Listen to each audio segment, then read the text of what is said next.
आज बात संसद से पारित महत्वपूर्ण विधेयक की।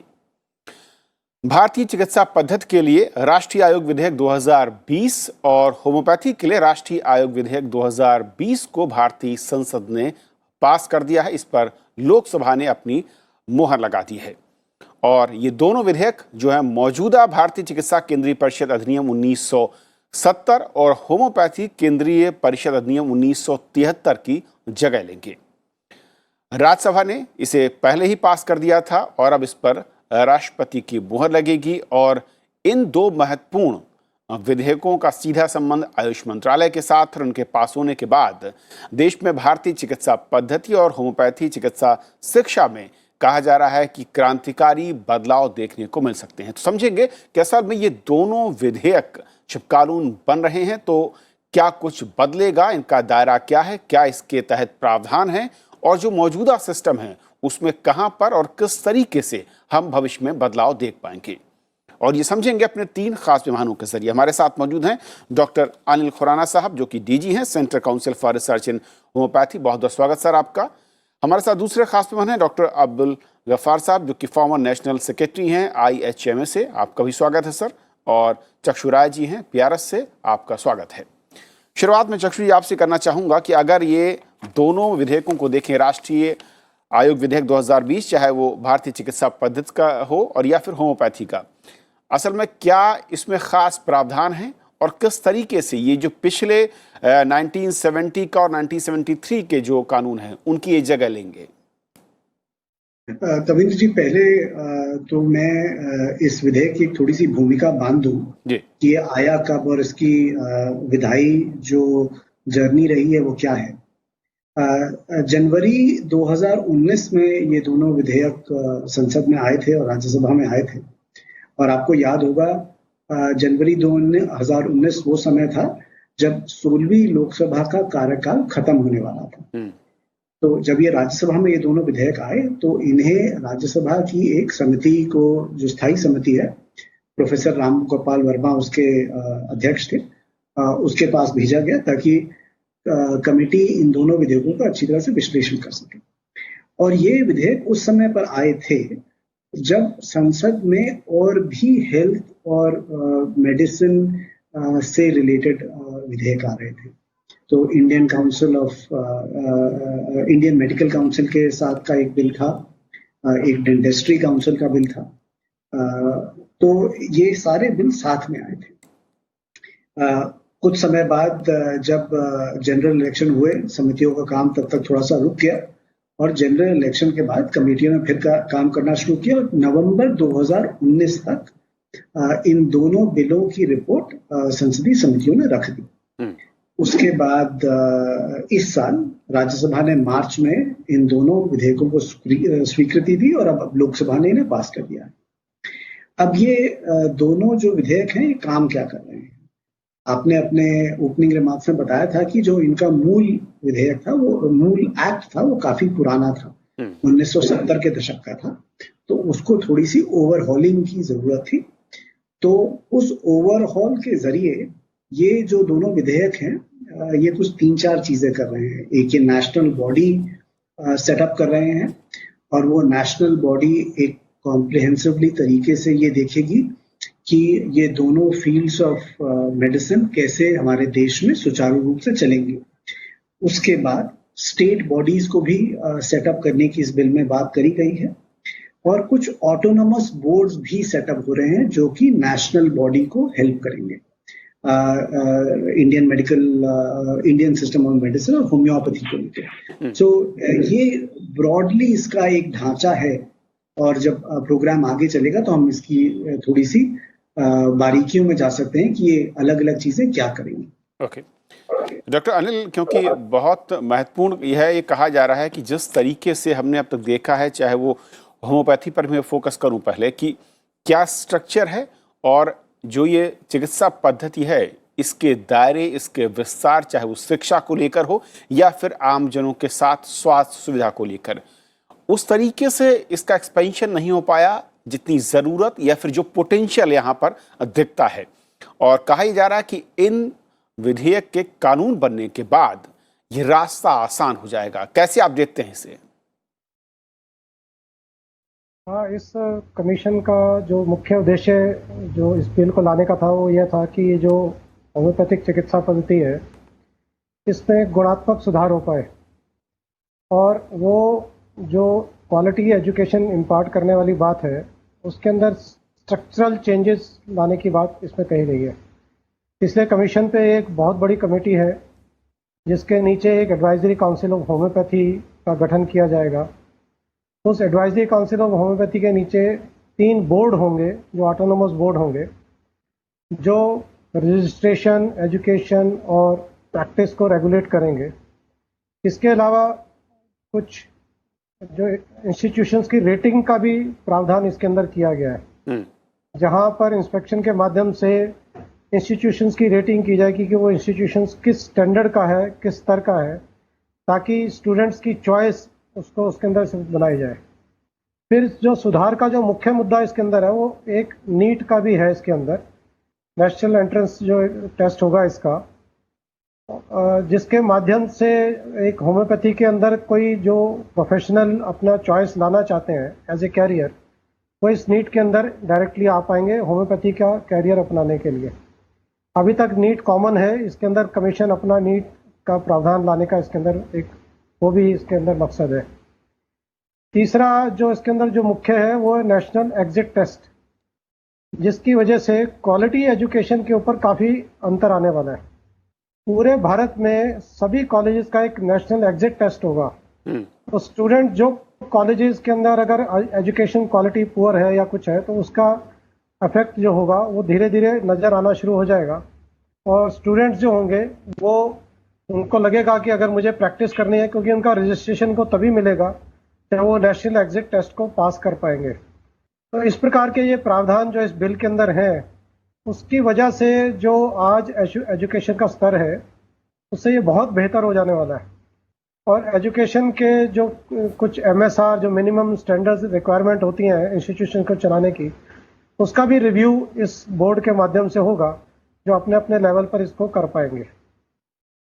और अभी जो डॉक्टर अनिल मैं अगर देखूं स्टेट लेवल और सेंट्रल लेवल और जिस तरीके से उसमें लेयरिंग की गई है नए बिल में, मैं देखता हूं जो कि कानून जब बनेंगे उस लेयर के होने से, चाहे वो ऑटोनोमस बोर्ड की बात हो, स्टेट बॉडी की बात हो या फिर नेशनल बॉडी की बात हो, ये जो स्ट्रक्चर जिस तरीके से उसमें रखा गया है इसका किस तरीके से आप देखते हैं कि फ़ायदा और इसकी ज़रूरत है, और जो मौजूदा सिस्टम है वो असल में क्या लैक करता है? मौजूदा सिस्टम में अभी जो सबसे बड़ी बात है वो यही होता था कि इंस्टीट्यूशंस की जो क्वालिटी थी वो जैसे यूनिवर्सिटीज़ के माध्यम से इंस्टीट्यूशंस का एफिलिएशन हो रहा है और प्राइवेट इंस्टीट्यूशंस के अंदर जो क्वालिटी के स्टैंडर्ड्स के नॉर्म्स पूरे नहीं हो पा रहे थे, जब स्टेट के माध्यम से इस पे इसका कंट्रोल और अधिक बढ़ जाएगा और नेशनल बॉडी इसको ऊपर से उसको बहुत स्ट्रिक्टली मॉनिटर करेगी तो इन चीज़ों से इस पर बहुत अंतर आने वाला है। तो ये जो प्रावधान है इसके अंदर, ये इन सारे प्रावधानों को और स्ट्रिक्ट बनाने की कोशिश की जाएगी और उन प्रावधानों के माध्यम से जहाँ जहाँ भी इंस्टीट्यूशंस की अगर क्वालिटी नहीं ऊपर आएगी, इसलिए इसके अंदर रेटिंग की बात की गई है। इंस्टीट्यूशंस को रेटिंग करनी होगी और एक हाईएस्ट स्टैंडर्ड्स पे अपने को लाकर खड़ा करना होगा, तब जाकर इस सिस्टम के अंदर भी सुधार होगा। क्योंकि जो होम्योपैथिक चिकित्सक है वो आज की मॉडर्न जो एजुकेशन व्यवस्था है, जितनी उसके अंदर मॉडर्न टेक्नोलॉजिकल एडवांसमेंट्स हैं वो हमारी एजुकेशन के अंदर इम्बाइब होंगी और उसके लिए जो भी इंफ्रास्ट्रक्चर रिक्वायरमेंट इंस्टीट्यूशन को निश्चित होगी तय करना, वो उसका पूरा करना पड़ेगा। ओके डॉक्टर अब्दुल साहब, जिस तरीके से कहा डॉक्टर अनिल ने कि जो मौजूदा सिस्टम है होम्योपैथी चिकित्सा का, चाहे वो शिक्षा और चिकित्सा दोनों की मैं बात कर रहा हूँ, वो एलोपैथ के साथ या जो मॉडर्न तकनीक है स्वास्थ्य की उसके साथ क्या वो कदम ताल नहीं कर पा रहा था होम्योपैथी का जो पूरा सेक्टर है चिकित्सा का, और ये जो नए कदम हैं ये उसे बराबरी पर आने का मौका देंगे? प्रोफेशनल जो अप्रोच है वहाँ पर होगा, चाहे वो एजुकेशन के लेवल से शुरू होकर और चिकित्सा के सेक्टर तक पहुँचेगी?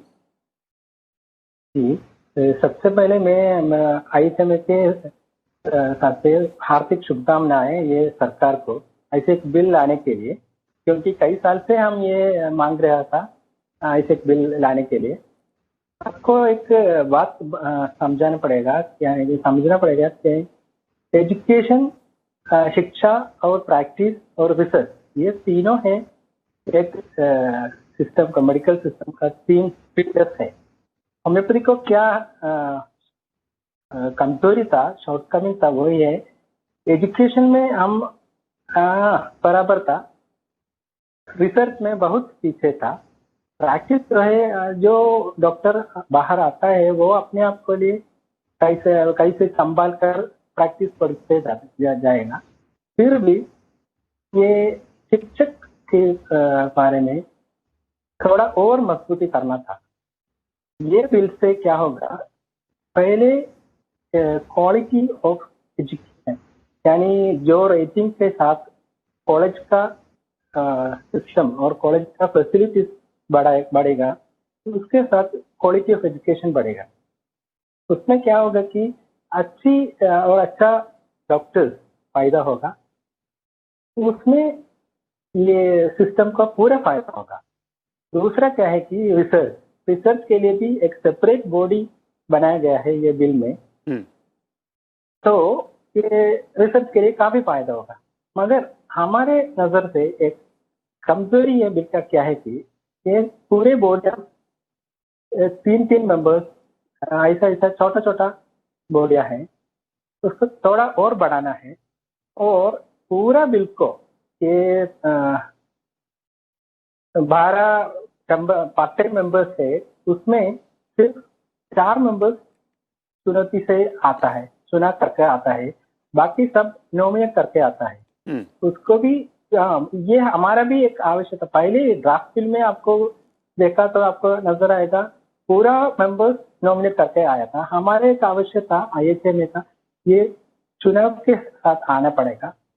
अभी 4 मेंबर्स चुनाव के साथ आता है, ये स्टेट से 5 मेंबर आता है, वो भी चुनाव करके आना पड़ेगा, नहीं तो ये डेमोक्रेसी में इसका रिप्रेजेंटेशन नहीं होगा। और मेरे ख्याल से हम क्या मांग रहे था पहले, ये स्टार रेटिंग सिस्टम होना चाहिए कॉलेज के लिए, क्योंकि अभी पहले से बहुत कमती गया है ये अध्यापकों का शक्ति, टोटल स्ट्रेंथ ऑफ टीचर्स को बहुत कमती किया गया था, उसके बढ़ाना पड़ेगा और स्टार रेटिंग करना पड़ेगा ये कॉलेज को, विद्यालय को। उसके साथ साथ ये प्रैक्टिशनर्स जो है, डॉक्टर्स जो है, उसको हर 3 साल में या 5 साल में परीक्षा नहीं मगर CME के साथ, कंटिन्यूड मेडिकल एजुकेशन के साथ उसको क्रेडिट स्कोर मिलना चाहिए। उसके साथ ही आपकी उसका रजिस्ट्रेशन चालू होगा। ये लाइफ टाइम रजिस्ट्रेशन अभी देता है, पहले भी देता था, फिर भी ये कंटिन्यूड एजुकेशन के साथ हर 3 साल से या 5 साल से, ये भी हमारा एक आवश्यकता, उसको रजिस्ट्रेशन को जारी रखना पड़ेगा। ये हमारा एक प्रधान आवश्यक है। लेकिन डॉक्टर अनिल, जो बात डॉक्टर अब्दुल कह रहे हैं कि ये कुछ पॉइंट्स जो फाइन पॉइंट्स में कहूँ, समझता हूँ शायद कि जो रूल्स फ्रेम होंगे उसमें इनको ऐड किया सकता है, लेकिन मोटे तौर पर जिस तरीके से हम क्वालिटी एजुकेशन की बात कर रहे हैं हेल्थ में ओवरऑल, और उसमें एक गुणात्मक सुधार हम देखेंगे जब एग्जिट एग्ज़ाम या फिर एक कॉमन मैं कहूँ जो बेंचमार्क है सभी फील्ड्स के लिए, वो नज़र आने वाला है इस नए कानून के बन जाने के बाद। और दूसरा कि जो अब तक हम दायरा देखते थे होम्योपैथी, ख़ास तौर पर अगर इस पूरे के पूरे मेडिसिन का और इससे जुड़ी हुई रिसर्च का, उसमें कुछ बड़ा उछाल, एक बड़ा बदलाव हम देख पाएंगे। अब उस पर लोग फोकस कर पाएंगे, उसकी तरफ अट्रैक्ट हो पाएंगे।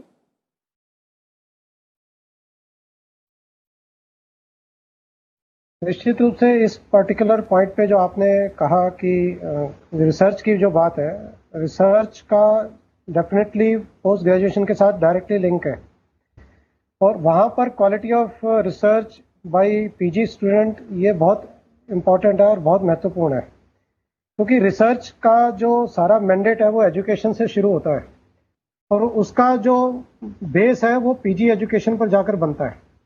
तो PG एजुकेशन में रिसर्च को महत्व दिया गया इस बिल के अंदर, और इस बिल के अंदर उसके लिए एक स्पेसिफिक गाइडलाइंस बनाने की बात भी की गई है कि जो रिसर्च के लिए स्पेसिफिक गाइडलाइंस भी इसके अंदर तैयार होंगी, जहां स्टूडेंट जो पीजी करके बाहर निकलेंगे और जो रिसर्च में अपना कैरियर या रिसर्च अपने स्तर पर करना चाहेंगे, उनका जो क्वालिटी आउटपुट है एज ए स्टूडेंट जब वो बाहर आते हैं, तो वो एक अच्छा स्तर का होना चाहिए, ताकि वो अपने काउंटर पार्ट के साथ जब रिसर्च के लिए बैठते हैं, इंटरडिसिप्लिनरी रिसर्च होती है और इस प्रकार की जो रिसर्चेज होती हैं जहाँ दूसरे काउंटर पार्ट हमारे साथ में रहते हैं, उनके साथ एक ही वेवलेंथ पे वो उस अपनी रिसर्च को ले पाए और वो एक wide acceptable global research global parameters पे खड़ी हो पाए। इस पैरामीटर्स को ध्यान में रखते हुए बिल के अंदर इस प्रकार का प्रावधान किया गया है, जहां पर आप इस सारे एस्पेक्ट को बहुत विस्तार से फ्रेम करने की बात भी की गई है। और इसमें तीसरा जो इसमें एक और महत्वपूर्ण बात की गई है कि अभी तक होम्योपैथी में अंडर ग्रेजुएट और पोस्ट ग्रेजुएट तो है, लेकिन सुपर स्पेशलाइजेशन की बात अभी कभी नहीं की गई। तो ये उसके बाद का भी एस्पेक्ट इसके अंदर फ्यूचर को देखते हुए कि सुपर स्पेशलाइजेशन की बात भी इसके अंदर इन्होंने प्रावधान में रखी है, उसके भी नियम कानून बनाने की बात, उसका कोर्स करिकुलम, ताकि हम सुपर स्पेशलाइजेशन के माध्यम से होम्योपैथी के अंदर अपने कई बीमारियों को और बेहतर तरीके से हम लोग इलाज में ले पाएंगे। ये भी इसके अंदर एक प्रावधान है। ओके तक्षु जी, क्योंकि जब इसे कमेटी को भेजा गया था और बहुत सारे सांसदों की अलग अलग राय थी और कुछ की बहुत क्रिटिकल व्यू भी थे कुछ पॉइंट्स को लेकर, और किस तरीके से अब जो ये नई शेप में जब ये कानून हमारे सामने आएगा, राष्ट्रपति की मोहर के बाद संसद की मोहर लग चुकी है, उसमें जो क्रिटिकल पॉइंट थे उस पर इस वक्त क्या दिख रहा है? एजुकेशन में चाहे वो एग्जिट एग्जाम की बात हो रही हो या फिर कॉमन रिसर्च को लेकर बात कही गई हो, क्या इसका दायरा वहां पर नजर आता है? कविक जी, ये दोनों विधेयक जो जिस पर्पस से आए थे, तो मैं 9th report of planning commission में एक लाइन लिखी गई थी कि होम्योपैथी में training institutes lack well qualified teachers and the quality of training was not of the requisite standard. तो ये एक थोड़ा सा बैकग्राउंड था जिसकी वजह से ये चाहे होम्योपैथी का बिल आया था, इंडियन सिस्टम ऑफ बिल के ऊपर भी एक रिपोर्ट आई थी जो कि काफी फेवरेबल नहीं थी एग्जिस्टिंग सिस्टम के बारे में। और एग्जिस्टिंग सिस्टम की अगर मैं एकाध कुछ उस पर टिप्पणी करूं, तो एक उस पर टिप्पणी ये थी कि जो नेशनल काउंसिल थी उसकी जो फंक्शनिंग थी वो उतनी अच्छी नहीं हो पा रही थी। और कमेटी के सामने जब मिनिस्ट्री ने अपनी राय रखी, तो उन्होंने कहा कि जो उस काउंसिल के जो चेयरमैन थे या कुछ मेंबर्स थे, वहां पे इलेक्शन में कुछ दिक्कतें आ रही थी। बट बहरहाल गफार साहब ने एक बहुत ही अच्छा ब्लूप्रिंट बताया है कि ये दोनों विधेयक कैसे काम करेंगे। तो किसी भी प्रोफेशन को अगर रेगुलेट किया जाए किसी भी कानून से, तो उसमें 3-4 चीजें देखने को आती हैं। एक कि करिकुलम क्या होगा उस प्रोफेशन को पढ़ाने के लिए। दूसरा, वो प्रोफेशन कहाँ पे पढ़ाया जाएगा, वो इंस्टीट्यूशन कैसा होगा, वहां पे टीचर्स कैसे होंगे। तीसरा, जब उस इंस्टीट्यूशन से बच्चे पढ़ लेंगे तो वो अगर जब प्रोफेशन में आएंगे तो उसका क्या प्रावधान होगा, क्या उन्हें कोई फाइनल एग्जाम या एग्जिट एग्जाम पास करना पड़ेगा। अब ये भी हो सकता है कि कुछ लोग एग्जिट एग्जाम पास कर लें बट प्रोफेशन में ना आना चाहें, तो प्रोफेशन के पास एक रजिस्टर होगा जिसमें जो प्रैक्टिसिंग प्रोफेशनल्स हैं उनका नाम डाला जाएगा। ये जो प्रैक्टिसिंग प्रोफेशनल्स होंगे, इनको साल दर साल या कुछ सालों बाद अपनी नॉलेज एनहांसमेंट करनी पड़ेगी। अगर मेरी शिकायत है किसी प्रैक्टिसिंग प्रोफेशनल से, मेरा इलाज ठीक नहीं हुआ या मेरी और कोई शिकायत है, तो मैं वो शिकायत कहाँ पे लेके जाऊंगा, उसको देखने की बात रहेगी। और फाइनली जो प्रैक्टिसिंग प्रोफेशंस रहेंगे, अगर उनकी कोई ग्रीवियांस रही कि उनका नाम रजिस्टर से हटा दिया गया है या उनके साथ कुछ अवमानना हुई है जिसका कि वो रेजोल्यूशन चाहते हैं, तो उसका प्रावधान हो। तो ये जो कानून है, अब ये इन 5-6 चीजों को एड्रेस कर रहा है। और ये एड्रेस कैसे कर रहा है? एक जो इसमें नेशनल काउंसिल प्रपोज करी जा रही है, वो एक ओवर आर्चिंग बॉडी होगी। उसमें काफी सारी रिप्रेजेंटेशन होगी, उसमें केंद्र सरकार की भी रिप्रेजेंटेशन होगी उसमें प्रोफेशन में जो एक्सपर्ट्स हैं उनकी भी रिप्रेजेंटेशन होगी। इस काउंसिल को सपोर्ट करने के लिए, क्योंकि काउंसिल करिकुलम तो नहीं बनाएगी, करिकुलम बनाने के लिए स्टैंडर्ड क्या होना चाहिए एजुकेशनल इंस्टीट्यूशन का, उसको डिसाइड करने के लिए एक ऑटोनोमस बोर्ड होगा जो कि उन चीजों में स्पेशलाइज करेगा। क्योंकि अगर मेरे को नया कॉलेज बनाना है तो उसके कुछ स्टैंडर्ड्स हैं, उसमें कुछ लोग स्पेसिफाइड हैं। अगर मेरे को प्रोफेशन को रेगुलेट करना है, वहां पे एथिक्स के बारे में सोचना है, वहां पे ये सोचना है कि स्टैंडर्ड ऑफ रिसर्च क्या होना चाहिए, स्टैंडर्ड ऑफ ट्रेनिंग और डेवलपमेंट क्या होना चाहिए, उसके लिए एक दूसरा आपको ऑटोनोमस बोर्ड होगा। तो ये जो काउंसिल्स होंगी ये इन ऑटोनोमस बोर्ड्स इन काउंसिल को सपोर्ट करेंगे। अब आप ये भी चाहेंगे कि ये जो एजुकेशन है, अब मैं दिल्ली में रहता हूँ, मान लीजिए गफार साहब उत्तर प्रदेश में रहते हों, तो ऐसा तो ना हो कि दिल्ली में एजुकेशन का स्टैंडर्ड और उत्तर प्रदेश में एजुकेशन का स्टैंडर्ड अलग अलग हो।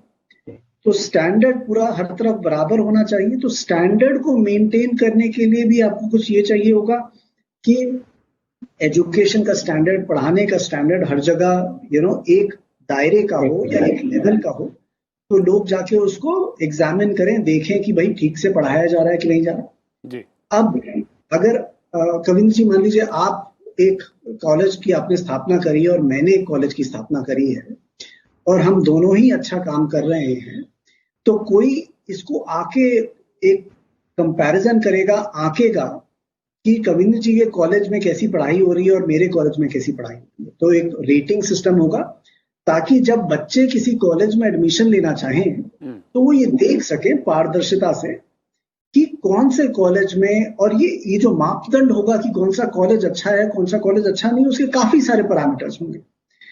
टीचर्स कैसे हैं, इंफ्रास्ट्रक्चर कैसा है, रिसर्च कैसी है, तो एक वो भी उसमें आ जाएगा। अब इन चीजों को जो नेशनल काउंसिल है वो एक जगह बैठ के तो इम्प्लीमेंट नहीं कर सकती। हमारे पास इतने सारे राज्य हैं, तो राज्यों पर भी आपको एक बॉडी चाहिए होगी जो कि ये देख सके कि एक राज्य में वो काम कैसा चल रहा है उस प्रोफेशन का। तो उसके लिए कवि जी आपने एक वर्ड इस्तेमाल किया था, लेयरिंग। तो वो जो उसकी दूसरी लेयर है जो कि क्लोजर टू द ग्राउंड है, वो है स्टेट काउंसिल्स की। ओके। एक आखिरी चीज, अब इसमें एक एडवाइजरी काउंसिल का भी सेटअप किया जा रहा है। एडवाइजरी काउंसिल इसलिए सेटअप की जा रही है कि अगर मान लीजिए किसी स्टेट को अपने फीडबैक भेजना है तो वो एडवाइजरी काउंसिल को भेजेगा, वो एडवाइजरी काउंसिल फिर नेशनल काउंसिल को साथ वो फीडबैक शेयर करेगी। तो ये मैं थोड़ा सा लेआउट करना चाहता था कि इस तरह से ये दोनों विधेयक होम्योपैथी का और इंडियन सिस्टम ऑफ मेडिसिन का प्रोफेशनलाइजेशन करेंगे, डेप्थ करेंगे, so that it can work for the next 30-40 years under this scheme. Okay doctor Abdul साहब, अब 2 पॉइंट मैं समझना चाहूँगा थोड़ा सा और डिटेल में कि जिस तरीके से जो अल्टरनेटिव मैं कहूँ कि सिस्टम है मेडिसिन का या फिर चिकित्सा का भारत में, उसको रेगुलेट करने के वो पैरामीटर इक्वल नहीं थे और इसके ज़रिए हम उसको इक्वल लेवल पर रेगुलेट कर पाएंगे। और दूसरा, जैसा कि चक्षु जी ने कहा बहुत अहम पॉइंट कि किस तरीके से हम अलग अलग जो कॉलेजेस हैं अलग अलग स्टेट में उनको एक बेस लाइन पर कम से कम ला पाएं, उसके बाद रैंकिंग के ज़रिए जो स्टूडेंट हैं उनको पता चल पाए कि कौन बेहतर है और क्यों बेहतर है। और इसके ज़रिए हम न सिर्फ शिक्षा का जो पूरा का पूरा एरिया है वहाँ पर बदलाव देखेगा, एजुकेशन में अगर हेल्थ के देखें, और उसके बाद उसका इम्पैक्ट सीधे तौर पर स्वास्थ्य सेवाओं पर पड़ेगा। जी, उसके लिए पहले क्या करना पड़ेगा, जैसे चक्षु साहब ने बताया, एजुकेशन को, ये करिकुलम को पूरा क्लियर डिफाइन करना पड़ेगा। ये क्या है कि ये मेडिकल सिस्टम अभी काफी बदल चुका है, पहले से काफी बदल चुका है, मगर उसके साथ ये बदल चुका है, मतलब बड़ा हुआ है फैसिलिटीज में, डायग्नोस्टिक फैसिलिटीज में हम कैसे कैसे जांच करता है, कैसे ट्रीटमेंट करता है, काफी बड़ा हुआ है। मगर होम्योपैथी और इंडियन सिस्टम ऑफ मेडिसिन उसके साथ साथ इतना बड़ा नहीं अपनाया है।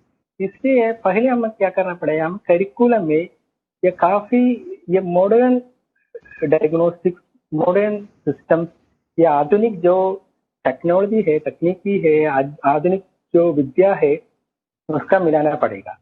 उसके साथ एक यूनिफाइड करिकुलम यानी एक ही करिकुलम पूरा भारत में निर्देश करना पड़ेगा।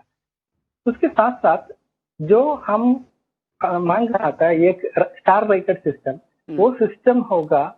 ये एक होगा फैसिलिटीज, जो कॉलेज में जो फैसिलिटीज है। दूसरा होगा ये क्वालिफिकेशन यानी संख्या हो अध्यापकों ने, जो अध्यापक इतना क्वालिफाइड है उसके साथ रेटिंग सिस्टम बढ़ेगा। क्या हम प्रपोज किया था 1 से 100 तक एक रेटिंग सिस्टम। जो कॉलेज मिलता है 80 या 90 स्कोर वो 5 स्टार होगा, जो मिलता है 70 से 90 यानी 60 से 90 80 वो 4 स्टार होगा। जैसा ऐसा एक सिस्टम आया तो स्टूडेंट्स को, होने वाला स्टूडेंट्स को पता चल जाएगा किस कॉलेज अच्छा है। ये स्टेट के बदलाव से ये यानी उत्तर प्रदेश अच्छा है, केरला अच्छा नहीं है, बंगाल अच्छा है, ऐसा नहीं है। ये कॉलेज अच्छा है, ये कॉलेज बढ़ना पड़ेगा, ये स्टूडेंट्स को मिल जाएगा, कॉलेज वाला को भी मिल जाएगा। हमें बढ़ना पड़ेगा, नहीं तो हमको स्टूडेंट नहीं मिल जाएगा। ऐसा इसके साथ साथ मैं कहूँ, उसके साथ हम एक ही करना है। पीएचडी जो रिसर्च जो होता है वो आम डॉक्टरों ने नहीं करता है, क्योंकि उसका टेक्निकी नो हो उसके साथ नहीं है। ऐसा उसको ये सम्मान नहीं मिल रहा है। मैंने रिसर्च किया है, मुझे कुछ भी नहीं मिल जाएगा एट प्रेजेंट। आजकल ऐसा होता है। इसके लिए एक सोल्यूशन क्या है कि पीएचडी कोर्स इंट्रोड्यूस करना है हर सब्जेक्ट में, हर जगह में। इसके लिए सेपरेट विंग बनाना पड़ेगा। वो पीएचडी जो करता है रिसर्च उसके साथ साथ आता है। तो रिसर्च करने वाला ऐसा ही करता है। ओके डॉक्टर अनिल साहब, एक आखिरी मैं चाहूँ कमेंट आपका, क्योंकि जिस तरीके से नीड है मैं कहूँ कि, और जब बदलाव दुनिया भर में हो रहा है स्वास्थ्य पूरे के पूरे सेक्टर में, क्षेत्र में, उस नज़रिए से जो बदलाव इन कानूनों के ज़रिए सरकार की मंशा है, उस पर चैलेंज क्या सबसे बड़ा नज़र आने वाला है, इसको ज़मीन पर उतारते वक्त या अमल में लाते वक्त? इस पे सबसे बड़ी बात है कि जो एक रिस्पेक्ट होती है, एक जो प्रोफेशन का अपना एक डिग्निटी होती है, उसको उठाने की बात है। और दूसरा, जब हम इंटरडिसिप्लिनरी एक ही अम्ब्रेला के अंदर काम करते हैं, अब जैसे आयुष्मान भारत का ये जो अम्ब्रेला स्कीम आ रही है, जहाँ पर कैफेटेरिया काइंड ऑफ अप्रोच आ रहा है, जहाँ सभी डॉक्टर्स एक ही छत के नीचे बैठकर अपना अपना चिकित्सा पद्धति के हिसाब से लोगों को चिकित्सा देंगे। तो ऐसे स्तर पर जहाँ क्रॉस रेफरल्स होते हैं, वहाँ ये अंडरस्टैंडिंग बढ़ जाती है जब हम एक ही शिक्षा के स्तर से बाहर आते हैं। तो ये शिक्षा का स्तर, अगर एलोपैथी, बहुत सारे सब्जेक्ट्स तो कॉमन ही होते हैं, एलोपैथी का हो, आयुर्वेदा में हो या होम्योपैथी में हो, एनाटॉमी, फिजियोलॉजी, पैथोलॉजी, ये सब ने कॉमन ही पढ़नी है। तो वो ऐसे में कुछ एक सिर्फ ट्रीटमेंट पार्ट या कुछ फिलॉसफी का पार्ट डिफरेंट होता है। तो हमारा एजुकेशन का स्तर आपस में पैरेलल एक जैसा और अच्छे स्तर का रहेगा, तो हमारी रिस्पेक्ट भी बढ़ती है और लोगों में एक्सेप्टेंस भी बढ़ती है उस सारे को लेकर। एक इम्पॉर्टेंट पॉइंट इसके अंदर और जो उठ के आ रहा है वो यह है कि जो बिल के अंदर आया है वो है फीस की रेगुलेशन के कंट्रोल का भी, जिससे स्टूडेंट्स को इसका लाभ होने वाला है। प्राइवेट कॉलेजेस के अंदर 50% स्टूडेंट के फीस के रेगुलेशन का भी प्रावधान इस बिल के अंदर लाया गया है। इससे भी काफ़ी स्टूडेंट्स जो थोड़ा नहीं पे कर पाएंगे, लेकिन उनके अगर फीस कंट्रोल रहेगा तो इंस्टीट्यूशन अपने मनमाने फीस स्ट्रक्चर नहीं कर पाएंगे। तो कम से कम 50% स्टूडेंट्स को प्राइवेट कॉलेजेस के अंदर इसका लाभ अंत में मिलने ही वाला है। और बाकी जैसे मेरे साथियों ने बताया कि ये जो ग्रेडिंग है या रेटिंग है कॉलेजेस का, जी। इसका भी अपना एक अंतर पूरा सिस्टम के अंदर आने वाला है। और अल्टीमेटली गोल तो यही है कि जो पब्लिक की हेल्थ का जो बेनिफिट है वो हम बेहतर